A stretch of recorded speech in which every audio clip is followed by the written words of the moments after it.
What is up, guys? Rick Kakas here, and today we are going to be discussing the Season of the Drifter, because after this Friday, with the release of Tier 3 Reckoning, as well as the start of the Invitations of the 9 Quests, people have been saying, so is that it?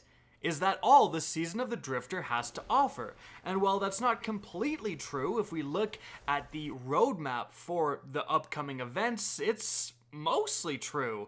I mean, we're just going to get a couple of Gambit Prime maps, a continuation of small bits of questline from the Invitation of the 9, and that's kind of it. The next major thing is all the way in April with Arc Week. So, looking at the content that we got with Season of the Drifter, how is it? Is it any good? Is it engaging? Is it better than Season of the Forge? Did Bungie learn from their mistakes? Well, first things first, I am definitely okay with the main chunk of Season of the Drifter content being done at this point. Why? Well, when we look back at Season of the Forge, it really felt to me and a lot of people quite drawn out. It really felt like Bungie had a certain amount of content and just wanted to drag that content out for as long as possible. Why did it take so long to unlock forges? In fact, most people out there haven't even unlocked most of the forges on multiple characters because it's so tedious and unnecessarily annoying. Why was there massive, almost month-long gaps between the different forges coming out? Like, it was just something that was used to almost farm playtime, it seemed like, just to extend the little content for as much as possible. Now, Bungie got some definite criticism and flack for doing this, and again, in fairness to them, and good on Bungie for doing this, they, for the most part, fixed this with Season of the Drifter.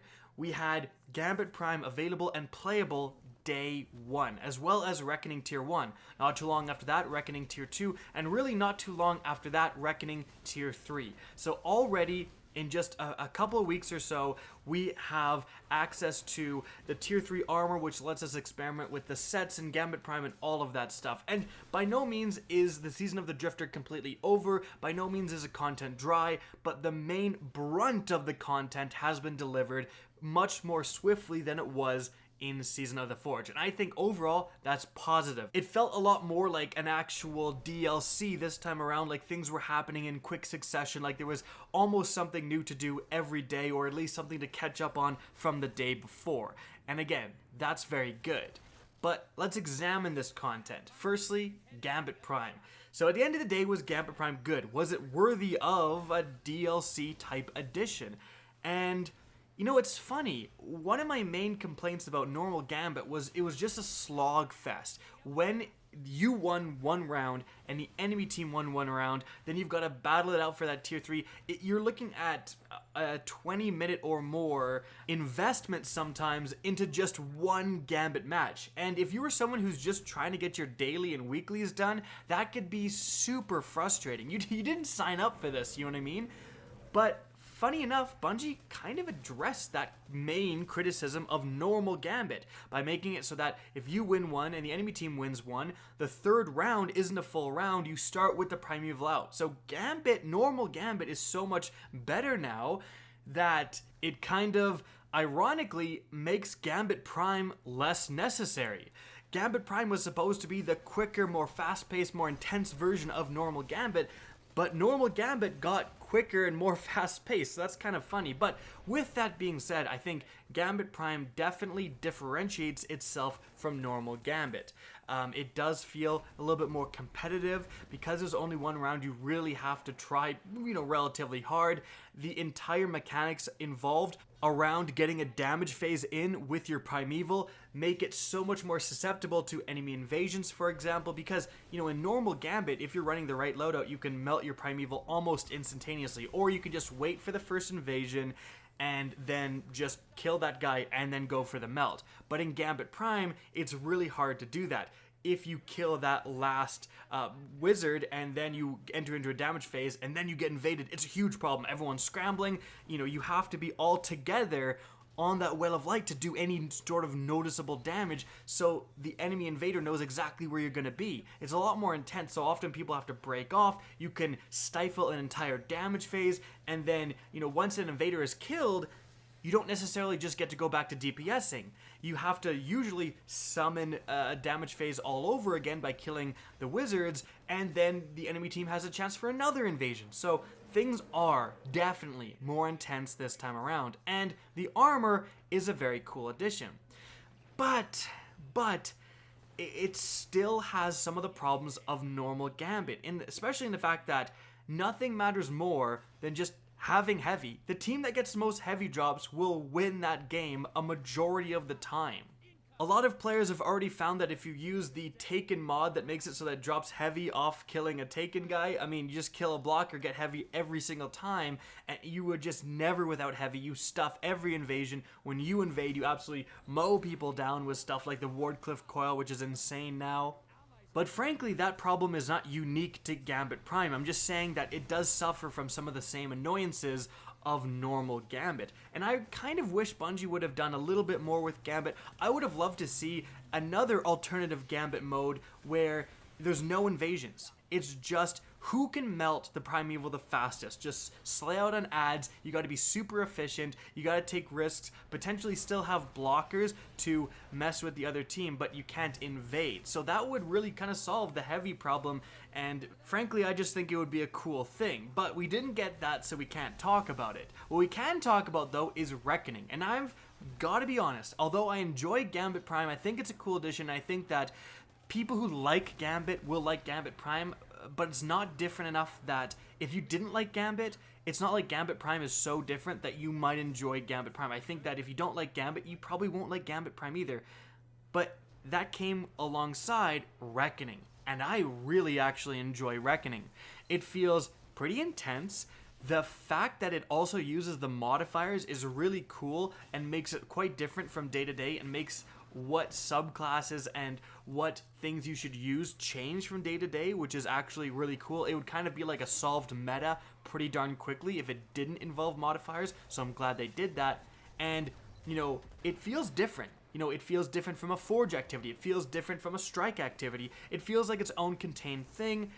A tier 1 is pretty boring. Who cares about tier 1? Tier 2, when you're capturing the different zones and moving up that bridge, that's actually pretty intense. And you've got to have the right coordination and right combination of different subclasses all chaining supers together to survive that zone. And I really like that. Now, tier 3, there's been some definite complaints about tier 3 in the fact that it doesn't feel like a continuation from tier 2. And here's what I mean. When you have tier 1, it's just killing enemies, super simple. Then when you look at tier 1 to tier 2, you have a definite jump in difficulty. You now have to capture all these zones, and like I said, coordination is required. It's pretty intense. If you can get sniped off the zone if you're not paying attention, if you're not in the zone, if you're trying to go get orbs, even that can cause you to not capture a zone in time. So there's some definite jump in difficulty, but then from tier 2 to tier 3, there isn't as steep as a jump. It feels not that much harder. Of course, the light level aside, if you're under light, it's going to be an insurmountable challenge. But if you still can meet those light requirements, tier 2 is almost as difficult as tier 3, especially since after you're capturing that bridge in tier 2, you're down below and dealing with those knights. And those knights can mess you up. If you have a couple of failed supers, if you don't coordinate well enough, if one spawns behind you, and they can just wipe your whole team, and you can really have a difficult time killing those knights. Now, when it's Void Burn, and if you have two Warlocks with Nova Bomb, you can kill them almost instantly, right? So you can have very easy or really difficult depending on the modifiers for that week. But then from tier 2 to tier 3, we replaced the knights, which were already kind of difficult, with the Oryx encounter that really isn't that difficult, to be honest. There's not really a huge amount of mechanics you have to overcome. It's just, yeah, shoot her when she starts doing the weird goopy thing, right? Like, there's not a whole lot to that fight. In fact, when she does the wipe mechanic, you can still survive it if you're in a super sometimes, so it doesn't even feel that punishing. Now, that's not to say that it's a terrible fight or that it's completely poorly designed or anything. It's still actually pretty fun to do. I'm just saying it doesn't feel like a proper ascension of difficulty levels from tier 2 to tier 3. Tier 2 and tier 3 are pretty close in difficulty levels. I would have much rather had it, in tier 3, you go down to the bottom part and you have to fight like 3 knights instead of 2, and then after that you go and fight orcs. Just, it needed that one more step. Because, you know, tier 2 to tier 3, another problem is that it doesn't get any longer. Like tier 1, you're all in the same area. Tier 2, you go up the bridge and go down below. And then tier 3, you go in the same area, up the bridge, and instead of going down below, you go up above. So there's not anything added in terms of like an extra thing. It's just something instead of something else. But those complaints aside, like I'm saying, I still actually really enjoy Reckoning overall, and I really like how you can get the new Gambit Prime weapons. It's super farmable, like it's something that you can go in and you can keep doing again and again, and I love that. I really didn't like with the forages, where you would do it twice and then you'd have to yeet out, talk to Ada 1, get another quest, then shoot some enemies in the head to get your frame done, and then go back, and then once you got your frame, you had to leave again. You couldn't just like commit, get some friends together, and farm the crap out of the forge. You'd have to leave like 40 times to do what you needed to do to actually get weapons and stuff. Well, Reckoning, you can just sit there and you can perfect your subclasses and perfect your team, and then just farm the crap out of it for a long time. And I actually like that, and it's fun and it's intense, and I think it's a good addition. I just wish tier 3 had a little bit more to it. And when looking at some of the other content like Invitations of the Nine and like the Allegiance quests, well, they definitely reveal some cool information and cool lore, especially with the Invitations of the Nine quest. Like, the cutscene was excellent, I thought, and I'm legitimately intrigued. I want to know more about the Nine, but to get to that point, you're just doing simple fetch quests and doing stuff that you already did. And frankly, that's the same with the Thorn quest. Look, back when Warmind was out and the Whisper of the Worm quest released, everyone went nuts. It was so crazy. It was this entirely new area that we'd never seen before. It had its own lore and secrets built in. Like, you could go and get secret chests in there, and it was such a cool experience. And the developers said, they're on record as saying, we want to do more Whisper-like quests. Well, every exotic quest we've gotten after that point has been about as far from the Whisper quest as you could possibly imagine. There's nothing new with the Thorn quest. Okay, you do a slightly harder strike of a strike you already have done a million times, and there's 2 knights at the end. Otherwise, there's not 2 knights. That's it. The rest of it is just doing stuff you've already been doing, and, you know, that quest, I've talked about farming, the feeling of your playtime just getting farmed. Like, Bungie's farming your playtime.